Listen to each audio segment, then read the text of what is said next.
Masih bersama saya Rizka Devi dalam Kompas Aceh Sepekan. Saudara, di dalam areal tambang perusahaan semen PT Bangun Andalas Teluk Aceh Besar, terdapat sebuah goa yang terbentuk dari pelarutan batuan kapur atau gamping, atau dikenal goa kars, namanya Goa Weng Dalam. Secara regulasi, goa ini bukan yang harus dilindungi dan bisa untuk ditambang.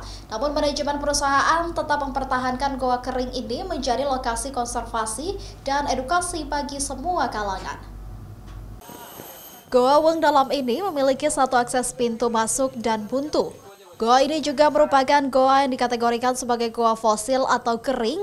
Di dalamnya juga dijumpai banyak ornamen aktif seperti stalagmit dan stalaktit. Terlihat di dinding goa banyak coretan nama orang, baik nama Indonesia maupun warga asing.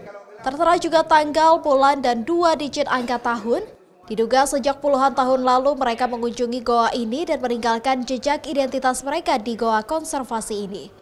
Goa ini untuk kepentingan konservasi dan tidak melakukan penambangan, walaupun secara aturan goa ini bukan yang dilindungi dan bisa ditambang karena mengandung material kapur atau gamping yang merupakan bahan baku pembuatan semen.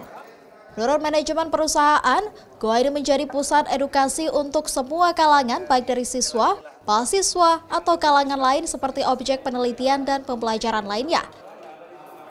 Gua ini merupakan gua kering, jadi bukan gua basah. Jadi secara konservasi, berdasarkan regulasi yang ada, gua ini memang bukan gua yang kategori yang harus dilindungi.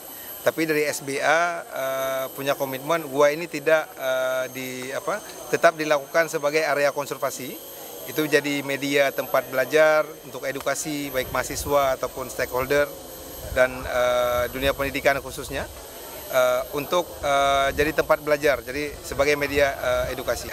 Untuk secara material ini memang dia juga batu kapur, dia batu gamping. Kalau kita sebut di sini limestone. Tapi dari manajemen SBA sudah komit untuk tidak menambang, tapi ini akan tetap ditinggalkan dan dijadikan area konservasi. Manajemen PT Solusi Bangun Andalas menegaskan bahwa goa dalam konsesi lahan SBA ini sejak ditemukan tidak ada melakukan perubahan apapun baik di luar maupun di dalam, dan tetap menjadikan goa ini sebagai wilayah konservasi dan pusat edukasi dan pendidikan.